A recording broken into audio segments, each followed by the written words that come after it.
Hello বন্ধুরা, welcome back to our channel. আশা করছি সকলেই ভালো আছো, আমিও খুব ভালো আছি।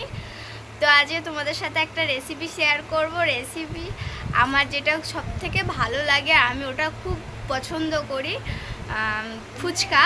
আর আজকে করব ফুচকার টক জলটা ছাড়া একটু অন্যরকম, মানে দই ফুচকা করব। তো চলো দেখো কি কি লাগে দই ফুচকা। তো প্রথমেই আমি আলু সেদ্ধ আর আলুর সাথে মটরগুলো সেদ্ধ করে নিয়েছি। এই যে তারপরে এই যে এটা ফুচকার পাঁপড় বাড়িতে তৈরি করার নয়, ফুচকার পাঁপড়টা কিনে এনেছি আর বাড়িতে ভেজেছি। আর তার সাথে রেখেছি এটা লঙ্কাগুলো সেদ্ধ করা, জিরে গুঁড়ো, বিন নুন, লঙ্কার গুঁড়ো। আর আছে ভুজিয়া বা তো অনেকে এটাকে ঝুরি ভাজা বলে, আর বাদাম আছে। আর এটা হচ্ছে আমাদের টক দই। তো চলো আলুটাকে মেখে নেওয়া যাক। তারপরে দেখো আমার আলু মাখা কমপ্লিট হয়ে গেছে। এই যে আলু মাখা কমপ্লিট। তো এবার সার্ভ করব। তো চলো সার্ভ করা যাক। তারপরে দেখো এই যে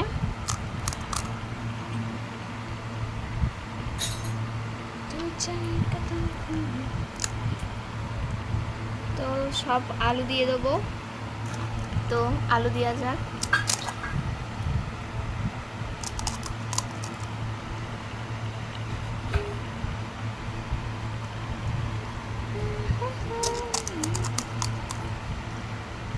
তো এইভাবে করে খেতে পারেন বাড়িতে, দোকানের দরকার পড়বে না, দোকানে যাওয়ার কোনো প্রয়োজন হবে না। বাড়িতে এইভাবে ফুচকা করে তৈরি করে খেতে পারেন।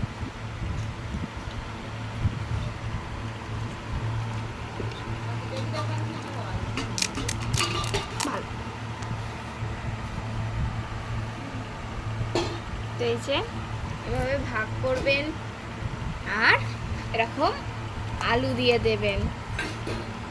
তো আমার আলু ভরা কমপ্লিট। তো এর উপরতে দুটো করে ঝুরি ভাজা বা ভুজিয়া দিয়ে দিতে হবে। ঠিক করে ধর হাতটার কাছে। তো এই যে তার উপর দিয়ে দেবো কি, এই যে দই।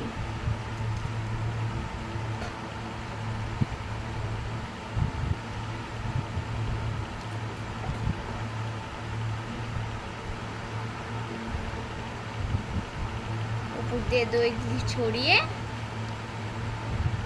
এবার উপর দিয়ে আরও দুটো ছুরি ভাজা বা ভুজিয়া আমরা ছড়িয়ে দেব। তার উপর দিয়ে দেবো বাদাম।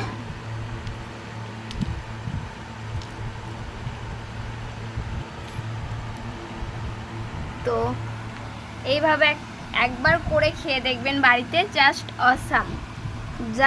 অসাম খেতে লাগবে। এই যে কেমন লাগলো অবশ্যই কমেন্টে সবাই জানাবে। তো এই যে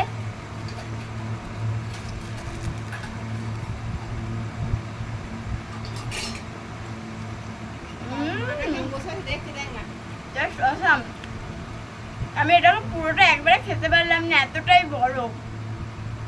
খুব সুন্দর খেতে হয়েছে, খুব সুন্দর।